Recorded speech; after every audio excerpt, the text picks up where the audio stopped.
Adjust ಆಗಿದೆಯಾ sir ರಾಜಕಾರಣ? ಇದನ್ನ ಅಡ್ಜಸ್ಟ್ ಮಾಡುವಂತದ್ದು ಏನಿಲ್ಲ ಇಲ್ಲಿ. ನಾನು ಆಗ್ಲೇ ಒಂದ್ ರೀತಿ ಅಧಿಕೃತವಾಗಿ ನಾವು ಪ್ರತಿನಿಧಿ ಆಗಿಲ್ದೇ ಇದ್ರು ಸಹ, ಅಧಿಕೃತವಾಗಿ ನಾವು ಪಬ್ಲಿಕ್ ಫಿಗರ್ ಆಗಿಲ್ದೇ ಇದ್ರು ಸಹ ಒಂದ್ ರೀತಿ ಆಗ್ಲೇ ಪಬ್ಲಿಕ್ ಆಗಿ ವಿ ಆರ್ ಆಲ್ವೇಸ್ ಅವೈಲೇಬಲ್. ನಮ್ಮ ಅರಮನೆ ಕಾರ್ಯಾಲಯದಲ್ಲೂ ಬಹಳಷ್ಟು ಆಹ್ವಾನಗಳು ಬರ್ತಾ ಇತ್ತು, ಕಾರ್ಯಕ್ರಮದಲ್ಲಿ ಭಾಗವಹಿಸ್ಬೇಕು, ಬೇರೆ ಬೇರೆ ಕಾರ್ಯಚಟುವಟಿಕೆಯಲ್ಲಿ ನಮ್ದು ಪಾತ್ರ ಇರಬೇಕು, ಬಹಳಷ್ಟು ಜನ ತಮ್ಮ ಕೆಲಸಕ್ಕಾಗಿ ಏನೋ ಒಂದು ವಿಚಾರಕ್ಕಾಗಿ ಏನಾದ್ರೂ ನಮ್ಗಿಂದ ಒಂದು ಸಹಾಯ ಆಗ್ಬೋದಾ ಅಂತಾನು ಕೂಡ ಒಂದಷ್ಟು ಬೇಡಿಕೆಗಳು ಬರ್ತಾ ಇತ್ತು. ಈಗ ಅದು ಅಧಿಕೃತ ಆಗಿರೋದು ಅಷ್ಟೇ. ಮತ್ತೆ ಇನ್ನು ದೊಡ್ಡ ಮಟ್ಟದಲ್ಲಿ ನಾವು ಇನ್ನು ಇದು ಕಚೇರಿ ಆಚೆ ಇರೋ ಕಾರಣಕ್ಕಾಗಿ, ಇನ್ನಷ್ಟು ಆಕ್ಸೆಸಿಬಲ್ ಆಗಿರೋ ಕಾರಣಕ್ಕಾಗಿ ಒಂದ್ ಸ್ವಲ್ಪ ಹೆಚ್ಚಾಗಿ ಜನರು ಬರ್ತಾ ಇದ್ದಾರೆ ಅಷ್ಟೇ. ಅದು ಬಿಟ್ರೆ ವ್ಯತ್ಯಾಸ ಇರೋದು ಒಂದೇನೆ, ಜನರು ಹೆಚ್ಚಾಗಿ ಇಲ್ಲಿಗೆ ಬರುವಂತದ್ದು ಅವಕಾಶ ಇದೆ. ಆದ್ರೆ ನಮ್ಗೇನು ಅಡ್ಜಸ್ಟ್ಮೆಂಟ್ ಮಾಡುವಂತದ್ದು ಏನು ಇರ್ಲಿಲ್ಲ. ಕ್ಯಾಂಪೇನ್ಗೆಲ್ಲ ಹೋಗಿದ್ರೆ ನೀವು ಎಲೆಕ್ಷನ್ ಟೈಮ್ ಅಲ್ಲಿ, ಸೊ ಆಗ ಜನಗಳ ಸ್ಪಂದನೆ ಹೇಗಿತ್ತು ಸರ್? ಮೈಸೂರು, ಎಕ್ಸ್ಪೆಷಲಿ ಮೈಸೂರಿನ ಜನರ ಸ್ಪಂದನೆ. ಮೈಸೂರು ಬಹಳ ದೊಡ್ಡ ಸಂಸ್ಥಾನ. ಇದು ನಮ್ಮ ಚಾಮರಾಜನಗರ ಇಂದ ದಾವಣಗೆರೆವರೆಗೂ ಇತ್ತು. ಈ ಕಡೆ ಕೋಲಾರ ಇಂದ ನಮ್ಮ ಇವತ್ತಿರೋಂಥದ್ದೇನು ಕೊಡಗು ಬಾರ್ಡರ್ ಇದೆ ಅಲ್ಲಿವರೆಗಿತ್ತು. ಮಲೆನಾಡು ಎಲ್ಲ ಮೈಸೂರು ಸೇರಿತ್ತು. ಸೊ ಬಹಳ ದೊಡ್ಡ ಒಂದು ಸಂಸ್ಥಾನ ಆಗಿತ್ತು ಮೈಸೂರು ಸಂಸ್ಥಾನ. ಅದ್ರ ಜೊತೆಗೆ ಆ ಸಮಯದಲ್ಲಿ ಎಲ್ಲ ಕನ್ನಡ ಮಾತಾಡುವ ಕ್ಷೇತ್ರಗಳನ್ನು ಮೈಸೂರಿಗೆ ಒದಗಿಸಾಯ್ತು. ಅದು 73ವರೆಗೂ ಮೈಸೂರು ಅಂತಾನೆ ಈ ರಾಜ್ಯವನ್ನು ನಾಮಕರಣ ಆಗಿತ್ತು, ಮೈಸೂರು ಅಂತಾನೆ ಕರಿತಾ ಇದ್ರು. ಬರೀ ಪುನರ್ ನಾಮಕರಣ ಆಗಿದ್ದು 73ರಲ್ಲಿ. ಸೊ ಅದಕ್ಕಾಗಿ ಯಾವತ್ತೂ ಎಲ್ಲ ಇಡೀ ಕರ್ನಾಟಕದ ಎಲ್ಲ ಭಾಗಕ್ಕೂ ಕೂಡ ಒಂದ್ ರೀತಿಯ ಸಂಬಂಧ ಇದೆ.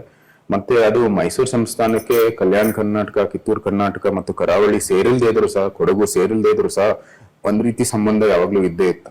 ನೀವು ಬೀದರ್ಗೆ ಹೋಗ್ಬೋದು, ಗುಲ್ಬರ್ಗಾಗ್ ಹೋಗ್ಬೋದು, ಬೇಕಾದ್ರೆ ನಿಮ್ ಧಾರವಾಡ, ನಮ್ಮ ಬೆಳಗಾವಿಗೆ ಹೋಗ್ಬೋದು, ಗೋಕರ್ಣಗೆ ಹೋಗ್ಬೋದು. ಮಹಾರಾಜು ಎಲ್ಲಾ ಕಡೆ ಪ್ರವಾಸವನ್ನು ಮಾಡಿದ್ದಾರೆ. ಯಾಕಂದ್ರೆ ಹೌದು ಮೈಸೂರು ಸಂಸ್ಥಾನಕ್ಕೆ ಸೇರಿಲ್ದೇ ಇರೋ ಕ್ಷೇತ್ರ ಇದು, ಆದ್ರೂ ಸಹ ಈ ಕನ್ನಡ ಮಾತಾಡುವ ಏನು ಸಮುದಾಯಗಳಿದಾವೆ ಅಲ್ಲಿ ಕನ್ನಡ ಮಾತಾಡುವ ಜನಾಂಗ ಇರೋ ಕಾರಣಕ್ಕಾಗಿ ನಮ್ಮ ಸೇವೆ ಯಾವಾಗ್ಲೂ ಇದ್ದೇ ಇರಬೇಕು ಅಂತ ಒಂದು ದೃಷ್ಟಿಕೋನದಲ್ಲಿ ಅಲ್ಲಿ ಪ್ರವಾಸವನ್ನು ಮಾಡ್ತಾ ಇದ್ರು. ಮತ್ತೆ ಆ ಏಕೀಕರಣ ನಡೀತಾ ಇರುವಂತ ಸಂದರ್ಭದಲ್ಲೂ ಸಹ ಏನು ಅವರು ಅದ್ರ ಬೆಂಬಲಕ್ಕಾಗಿ ನಿಂತ್ಕೊಳ್ಬೇಕಾಗಿತ್ತು, ಆ ಕೆಲಸನೂ ಕೂಡ ಮಾಡಿದ್ರು. ಬೇರೆ ಬೇರೆ ರೀತಿಯ ಒಂದು ಅಧಿಕೃತವಾಗಿ ಅದು ಹೋರಾಟ ಅಂತ ಹೇಳಕ್ಕಾಗಲ್ಲ, ಆದ್ರೆ ಸಾಹಿತ್ಯ ಸಮ್ಮೇಳನ, ಕನ್ನಡ ಸಾಹಿತ್ಯ ಪರಿಷತ್ತನ್ನು ರೂಪಿಸುವ ಉದ್ದೇಶನೇ ಜನರಿಗೆ ಕನ್ನಡ ಮಾತಾಡುವ ಏನು ಸಮುದಾಯ ಇದೆ ಅದು ಒಂದಾಗಿರ್ಬೇಕು. ಅದು ಒಂದು ರಾಜ್ಯ ಆಗಿ ಒಂದಾಗಿಲ್ದೇ ಇದ್ರು ಸಹ ಒಂದು ಸಂಸ್ಥೆ ಮೂಲಕ ಒಂದಾಗ್ಲಿ, ಒಂದು ದೊಡ್ಡ ಒಂದು ಸಮ್ಮೇಳನ ಮೂಲಕ ಒಂದಾಗ್ಲಿ ಅಂತ ಈ ಎರಡು ಒಂದು ಸಾಹಿತ್ಯ ಪರಿಷತ್ತನ್ನು ಮತ್ತೆ ಸಮ್ಮೇಳನವನ್ನು ರೂಪಿಸಿದ್ರು. ಸರಿ, 1 ವರ್ಷ 10 ತಿಂಗಳಲ್ಲಿ ಸಂಸದರಾಗಿ ನಿಮ್ಮ ಕೆಲಸಗಳು, ಸಾಧನೆಗಳ ಬಗ್ಗೆ ಹೇಳೋದಾದ್ರೆ? ಒಂದು ವೇಳೆ ಇದು ಏನು ನಮ್ಮ ಅರಮನೆ ಜವಾಬ್ದಾರಿ ಇರುತ್ತೆ, ಅದು ಮೋಸ್ಟ್ಲಿ ಸೆಟ್ ಆಗಿದೆ, ರೂಢಿಯಾಗಿದೆ ಇವಾಗ. ಅದ್ರಲ್ಲಿ ಏನು ವ್ಯತ್ಯಾಸಗಳಿಲ್ಲ. ಸುಮಾರು 100 ವರ್ಷದಿಂದ ಬಂದಿರುವಂತದ್ದು ಪಾರಂಪರ್ಯ, ಅದು ಮುಂದುವರಿತಾ ಹೋಗ್ತಾ ಇದೆ. ಅದು ಅರಮನೆಯಲ್ಲಿ ಅದರ ಒಂದು ಚೌಕಟ್ಟಿದೆ. ಎಲ್ಲರೂ ಸಿಬ್ಬಂದಿಗಳು ಇರ್ಬೋದು, ನಮ್ಮ ತಾಯಿಯವರು ಇರ್ಬೋದು, ಎಲ್ಲಾನು ಕೂಡ ಏನೇನ್ ಟೈಮಕ್ಕೆ ಏನೇನ್ ಬರುತ್ತೆ ಅವ್ರು ಮಾಡ್ತಾ ಹೋಗ್ತಾ ಇರ್ತಾರೆ. ನಾವು ಕೂಡ ಅದಕ್ಕೆ ಕೈ ಜೋಡಿಸ್ತಾ ಬಂದಿದೀವಿ.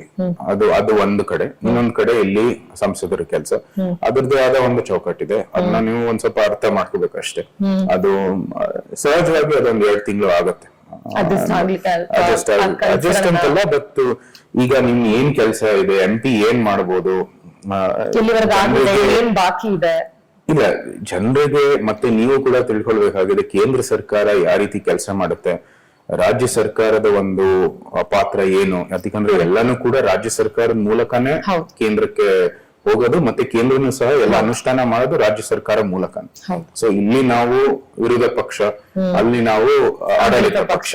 ಸೊ ಆ ವ್ಯತ್ಯಾಸಗಳು, ಅದರ ನಡುವೆ ಯಾವ ರೀತಿ ಕೆಲಸ ಮಾಡ್ಬೇಕು, ಇದೆಲ್ಲಾನು ಕೂಡ ಒಂದಷ್ಟು ಸಹಜವಾಗಿ ನಾವು ಒಂದಷ್ಟು ಸಮಯ ತಗೊಳತ್ತೆ ಎಲ್ಲ ಯಾವ ರೀತಿ ಕೆಲಸ ಮಾಡ್ಬೇಕು ಅಂತ. ಆದ್ರೆ ಅದೇನು ದೊಡ್ಡ ಏನ್ ಸವಾಲಲ್ಲ ಅದು. ನೋಡಿ, ಎಲ್ಲರೂ ಕೂಡ ಜನರನ್ನೇ ಆಯ್ಕೆ ಮಾಡಿರೋದು. ಇಲ್ಲಿ ಎಲ್ಲ ಆಡಳಿತ ಪಕ್ಷ ಮತ್ತೆ ಕೇಂದ್ರದಲ್ಲಿ ಆಡಳಿತ ಪಕ್ಷನು ಏನು ಕನ್ನಡ ಮಾತಾಡುವ ಏನು ಜನರೇ ಇದು ನಮ್ಮನ್ನ ಆಯ್ಕೆ ಮಾಡಿರೋದು. ಸೊ ಆ ಒಂದು ನಡುವೆ ನಾವು ಇಬ್ರು ಕೈ ಜೋಡಿಸ್ಕೊಂಡು ಕೆಲಸ ಮಾಡ್ಲೇಬೇಕು. ಹೌದು ವ್ಯತ್ಯಾಸಗಳು ಇರ್ತದೆ, ರಾಜಕೀಯವಾಗಿ ಪ್ಲಸ್ ಮೈನಸ್ ಮಾಡ್ಲೇಬೇಕಾಗಿದೆ, ಅದೆಲ್ಲಾನು ಸಹಜವಾಗಿ ಆಗುವಂತದ್ ಕೆಲಸ. ಆದ್ರೆ ಅದನ್ನ ಮೀರಿ ಕೆಲಸ ಮಾಡುವಂತದ್ದು ನನ್ನ ಆಸೆ. ಆದಷ್ಟು ನಾವು ಮಾಡ್ತಾ ಇದೀವಿ. ಇದೆಲ್ಲಾನು ಕೂಡ ಇರುವಂತದ್ದು ನಮ್ಮ ಮುಂದೆ ಸವಾಲುಗಳನ್ನು ಎದುರಿಸಲೇಬೇಕು.